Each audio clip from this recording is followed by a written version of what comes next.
नमस्ते दोस्तों, welcome to exam on. और आज हम लोग 14 अक्टूबर से रिलेटेड इम्पॉर्टेंट करंट अफेयर्स को यहाँ पे डिस्कस करेंगे।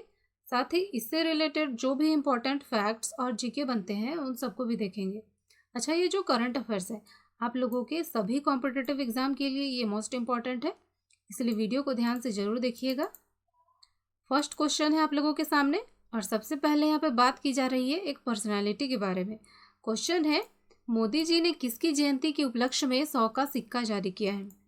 देखिए, अभी हाल ही में ये 100 का सिक्का जारी किया गया है और राजमाता विजया राजे सिंधिया इनकी जन्म शताब्दी के अवसर पर मोदी जी के द्वारा ये 100 का सिक्का जारी किया जा रहा है। अच्छा, ये कौन है? तो ये भारतीय जनसंघ की नेता रह चुकी है और भारतीय जनसंघ, जिसको कि आप लोग भारतीय जनता पार्टी के नाम से आजकल जानते हैं, और इनको जो है ग्वालियर में राजमाता के नाम से भी जाना जाता है। तो इसके बारे में आप लोग याद रखिएगा।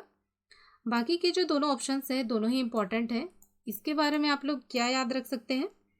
अटल बिहारी वाजपेयी, इनके बारे में याद रखिएगा कि अभी हाल ही में एक अटल टनल जम्मू कश्मीर में इसका उद्घाटन किया गया हमारे मोदी जी के द्वारा, जो कि 9.2 किलोमीटर है इसका लेंथ, और ये मनाली से लेह को जोड़ती है।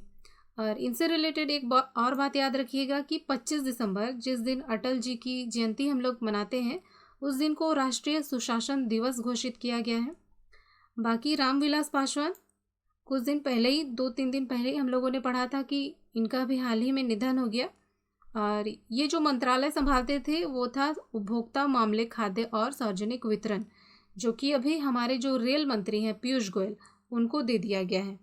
तो काफ़ी इम्पोर्टेंट हो जाता है, याद रखिएगा।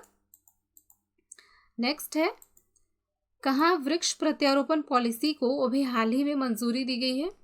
देखिए, ये जो पॉलिसी है इसको दिल्ली गवर्नमेंट के द्वारा अभी हाल ही में मंजूरी दी गई है और ये जो है वृक्षों से ही संबंधित है, पेड़ों के संरक्षण से ही संबंधित है। और दिल्ली के जो सीएम हैं अरविंद केजरीवाल, उन्होंने कहा कि दिल्ली को स्वच्छ और हरित बनाने के लिए इस पॉलिसी को लाया गया है ताकि पेड़ों को संरक्षित किया जा सके, क्योंकि दिल्ली में बहुत ज़्यादा पॉल्यूशन है। तो इसी को देखते हुए दिल्ली गवर्नमेंट के द्वारा ये पॉलिसी स्टार्ट की गई है। और दूसरी बात इसमें की जा रही है कि जैसे कहीं पर डेवलपमेंट वगैरह होता है तो वहाँ पे क्या किया जाता है कि पेड़ों को काट दिया जाता है, लेकिन अब जो ये पॉलिसी लाई गई है इसके तहत अब पेड़ों को काटा नहीं जाएगा बल्कि उखाड़ कर दूसरे जगह लगाया जाएगा। तो ये सारी खास बातें हैं इस पॉलिसी के बारे में। बाकी के इन दोनों ऑप्शंस को अगर हम करंट से रिलेट करके देखें, पश्चिम बंगाल, यहाँ अभी हाल ही में कुछ दिन पहले हम लोगों ने पढ़ा था सबसे बड़ा सोलर ट्री यहाँ पे लगाया जा रहा है। इसके अलावा यहाँ एक पथ श्री अभियान शुरू किया गया। असम, यहाँ पे एक मूर्त विरासत संरक्षण विधेयक पारित किया गया। इसके अलावा पर्यटन संजीवनी योजना और एक कृतज्ञता पोर्टल ये अभी शुरू किया गया। तो इन सभी के बारे में आप लोग याद रखेंगे। नेक्स्ट यहाँ पे हम लोग बात करेंगे नोबेल पुरस्कार के बारे में। क्वेश्चन है, अर्थशास्त्र का नोबेल पुरस्कार अभी हाल ही में किन्हें दिया गया। तो देखिए, ये जो कैटेगरी है ये अर्थशास्त्र इकोनॉमिक्स है और ये दिया गया अभी पॉल आर बिलग्रॉम और रॉबर्ट बी विल्सन, इन दोनों को ही संयुक्त रूप से ये दिया गया। अच्छा, ये क्यों दिया गया इन्हें? तो इन्होंने नीलामी का सिद्धांत और एक नए नीलामी प्रारूप, इसका आविष्कार जो इन्होंने किया उसमें सुधार के लिए इनको ये अर्थशास्त्र का नोबेल पुरस्कार दिया गया है। बाकी ये जो नोबेल पुरस्कार है काफ़ी इम्पोर्टेंट जीके इनसे बन जाता है इस पुरस्कार से। तो इसके बारे में कुछ बेसिक पॉइंट है जिसके बारे में आप लोग याद रखिएगा। जैसे इससे पूछा जा सकता है कि इसको कब स्टार्ट किया गया था, किन कैटेगरीज में दिया जाता है। तो नोबेल पुरस्कार इसको स्वीडन स्टॉकहोम वहाँ इसको दिया जाता है।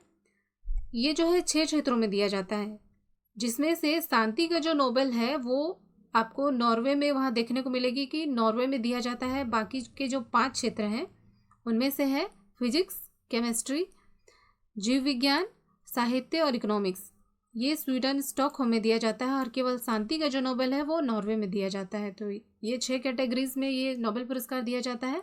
1901 में इसको स्टार्ट किया गया था और भारत में अर्थशास्त्र का नोबेल पाने वाले जो पहले व्यक्ति थे वे थे अमर्त्य सेन।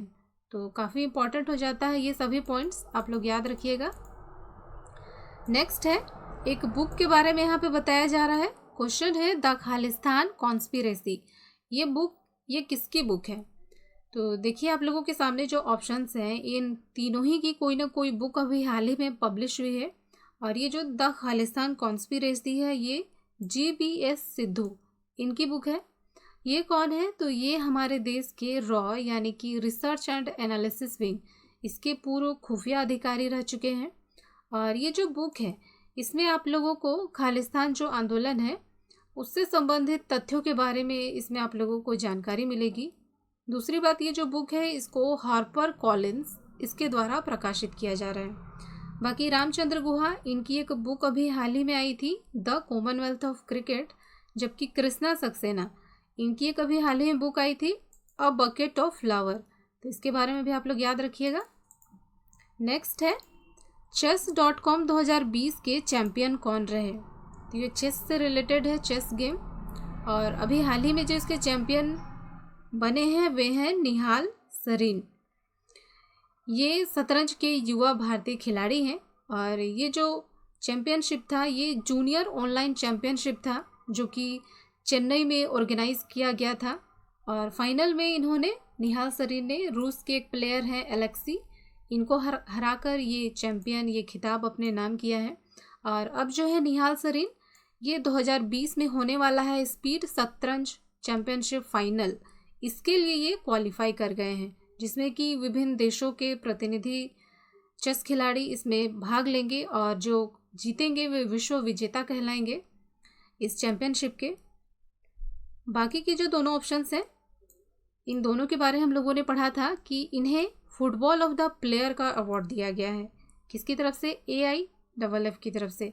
और गुरप्रीत से सिंधु ये मेंस कैटेगरी में और संजू इनको वुमेंस कैटेगरी में दिया गया है। तो ये दोनों फुटबॉलर ऑफ द ईयर हैं, तो ये काफ़ी इंपॉर्टेंट हो जाता है, याद रखिएगा।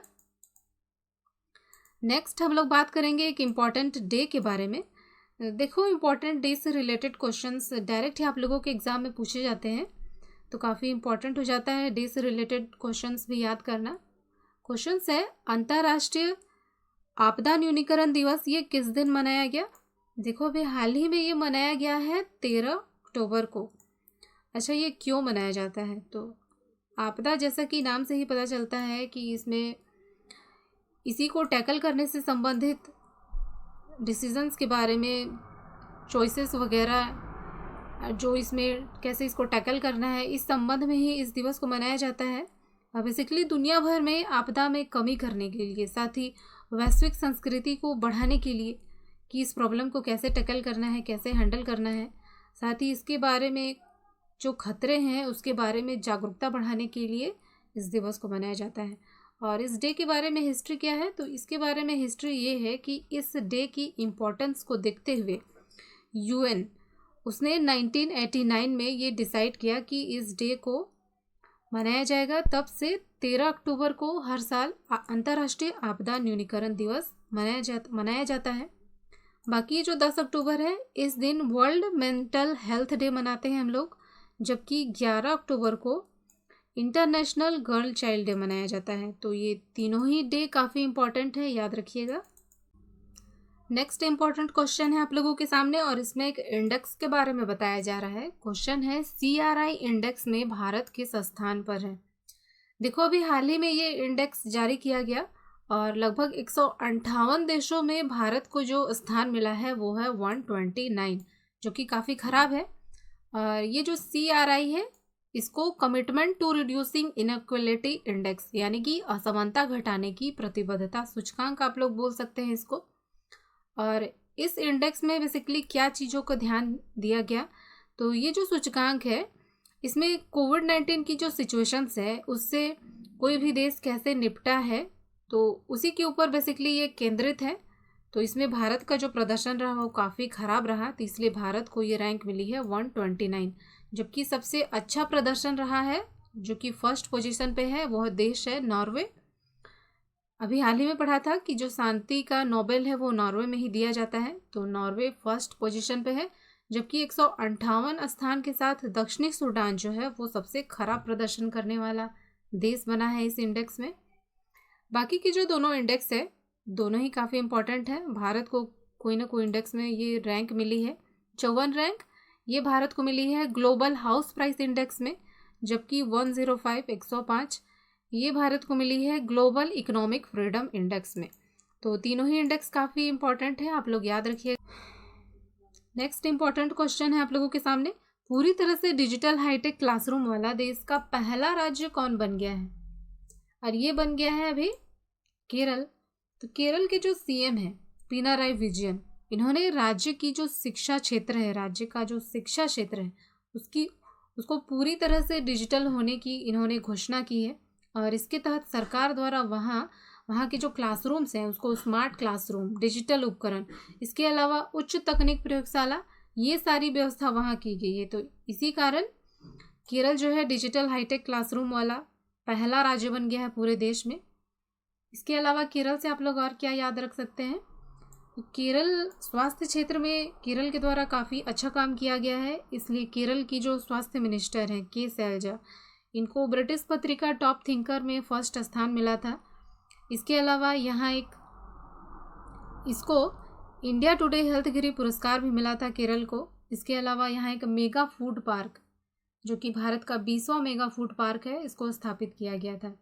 बाकी के इन दोनों ऑप्शंस को अगर हम करंट से रिलेट करके देखें तो उड़ीसा, यहाँ एक बाय रोड अभियान, इसके अलावा एक स्लम अपग्रेडेशन प्रोग्राम चलाया गया और एक जौ कंधई पोस्ट कार्ड ये भी यहाँ जारी किया गया। तेलंगाना की अगर बात करें तो यहाँ केबल स्टैंड ब्रिज का भी हाल ही में उद्घाटन किया गया। तो ये सभी पॉइंट्स आप लोग याद रखिएगा।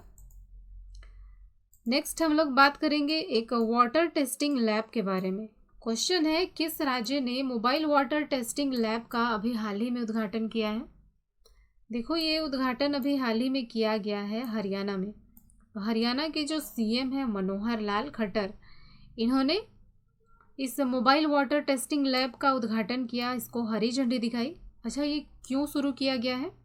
तो देखिए, नाम से ही पता चलता है वाटर से रिलेटेड है। तो पानी की गुणवत्ता की जांच के लिए इसको शुरू किया गया है। और इसके तहत जो मोबाइल वाटर टेस्टिंग लैब है, इसमें सेंसर जांच उपकरण, साथ ही मल्टी पैरामीटर प्रणाली, ये सब इसमें लगाया गया है। और ये जो मोबाइल टेस्टिंग लैब है, इसको केंद्र सरकार की एक योजना है जिसको आप लोग जल जीवन मिशन के नाम से जानते हैं, इसके तहत इसको स्टार्ट किया गया है। अच्छा, जल जीवन मिशन के बारे में थोड़ा सा देख लेते हैं। तो इसके तहत केंद्र सरकार का जो प्लान है कि 2024 तक लगभग सभी घरों को नल के थ्रू पाइप से जोड़ा जाएगा, उन्हें जल आपूर्ति की सुविधा प्रदान की जाएगी और इसके साथ ही जल की गुणवत्ता और इसकी निगरानी, इन सभी बातों के बारे में इस मिशन के थ्रू ध्यान दिया जाएगा। तो इस मिशन के बारे में आप लोग याद रखिएगा। बाकी यूपी, इसके बारे में हम लोगों ने पढ़ा था कि ये अपराध यहाँ बहुत ज़्यादा होता है, इसलिए अपराध में ये पहले स्थान पर है। और इसके अलावा यहाँ एक यू राइस पोर्टल, इसको शुरू किया गया था। एमपी, यहाँ सेंटर फॉर डिसेबिलिटी की स्थापना की गई थी। इसके अलावा एक सीएम किसान कल्याण योजना, इसको शुरू किया गया था। तो काफ़ी इंपॉर्टेंट हो जाता है, याद रखिएगा। नेक्स्ट यहाँ पे बात करेंगे हम लोग, एक न्यू प्रधानमंत्री हैं। किर्गिस्तान के नए प्रधानमंत्री कौन बने? तो वे बने हैं सादिर जापरोव। किर्गिस्तान जो कि मध्य एशिया का एक देश है और यहाँ के प्रधानमंत्री बन गए हैं सादिर जापरोव। और इसकी जो राजधानी है वो है बिश्केक और मुद्रा ये इस्तेमाल करता है सोम। बाकी अगर हम बात करें इन दोनों ऑप्शंस की, तो मोहम्मद हुसैन रोबेल, ये सोमालिया के प्रधानमंत्री हैं, अभी हाल ही में इनको नियुक्त किया गया है। और यहाँ के जो सोमालिया के जो राष्ट्रपति हैं वो है मोहम्मद अब्दुल्लाही। बाकी मोहम्मद बिन सलमान, ये सऊदी अरबिया के किंग हैं। तो इन तीनों पर्सनैलिटी के बारे में आप लोग याद रखिएगा। नेक्स्ट यहाँ पे बात करेंगे एक अभियान के बारे में। क्वेश्चन है, कामधेनु दीपावली अभियान किसके द्वारा शुरू किया गया? तो देखिए, ये अभियान अभी हाल ही में शुरू किया गया है, राष्ट्रीय कामधेनु आयोग, इसके द्वारा किया गया है। और क्या खास बात है इसमें? तो इसको जो है पूरे राष्ट्रीय स्तर पर इसका शुभारंभ किया गया और बेसिक पर्पस ये है कि दिवाली के टाइम गोबर के बने जो दिए हैं, धूप वगैरह, अगरबत्ती, मूर्तियाँ वगैरह, इनके प्रयोग को बढ़ावा देने के लिए इस अभियान को शुरू किया जा रहा है। इससे एक फ़ायदा ये होगा कि किसानों को इससे अच्छा फ़ायदा होगा, उनकी आर्थिक स्थिति थोड़ी मजबूत होगी। साथ ही इससे पर्यावरण को भी कोई नुकसान नहीं होगा, ये पर्यावरण के अनुकूल भी है, तो इसलिए इस अभियान को शुरू किया गया है।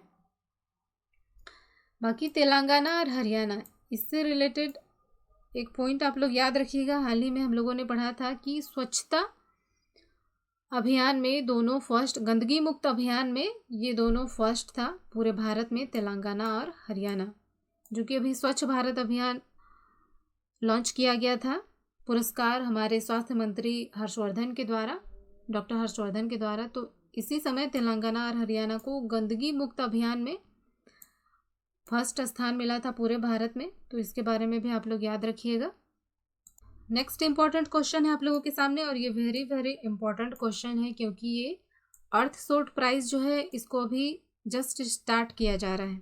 क्वेश्चन है, अर्थसोट प्राइज शुरू करने की घोषणा अभी किसके द्वारा शुरू की गई है? देखो, ये घोषणा की गई है प्रिंस विलियम, जो ब्रिटेन के प्रिंस हैं, और डेविड एटनबरो, जो कि पर्यावरण से जुड़े हुए हैं। तो इन दोनों के द्वारा इस प्राइज को शुरू करने की घोषणा की गई है। और इसके बारे में क्या खास बात है, क्यों इसको शुरू किया गया है, तो जैसा कि नाम से ही पता चलता है, अर्थ से रिलेटेड है, यानी कि पर्यावरण प्रकृति से ही रिलेटेड है। तो बेसिकली प्रकृति की रक्षा और इसकी पुनर्स्थापना को प्रोत्साहित करने के उद्देश्य से इसको शुरू किया गया है। और इसका मेन पर्पस ये है कि इससे परिवर्तन को प्रोत्साहित करना, साथ ही अगले 10 वर्षों में पृथ्वी की मरम्मत करने में मदद करना, ये है इसका मेन पर्पस। और ये जो प्राइज़ है इसको 5 कैटेगरी में दिया जाएगा, जो कि है प्रकृति की रक्षा और उसकी पुनर्स्थापना, स्वच्छ हवा, महासागरों को पुनर्जीवित करना, साथ ही कचरे में कमी करना, और इसके अलावा जलवायु परिवर्तन। तो इन 5 कैटेगरी में इनको ये पुरस्कार दिया जाएगा। और इसमें जो है राशि दी जाएगी लगभग $1.3 मिलियन की राशि। जिनको ये पुरस्कार मिलेगा उनको $1.3 मिलियन की राशि दी जाएगी। तो ये कुछ बेसिक इन्फॉर्मेशन थी इस प्राइज़ के बारे में, आप लोग याद रखिएगा। नेक्स्ट जो है मसात्सुको असागावा, इसके बारे में जान लीजिए। तो ये एशियन डेवलपमेंट बैंक इसके हेड हैं। तो अच्छा दोस्तों, यही थे आज के सारे इंपॉर्टेंट करंट अफेयर्स। अगर आप लोगों को किसी क्वेश्चन में डाउट है या आप लोग कुछ पूछना चाहते हैं तो प्लीज़ कमेंट ज़रूर कीजिए। और अगर अभी तक आप लोगों ने चैनल सब्सक्राइब नहीं किया है तो प्लीज़ सब्सक्राइब कर लीजिए और वीडियो को लाइक करना ना भूलिएगा। आज के लिए इतना ही, देखते हैं, धन्यवाद।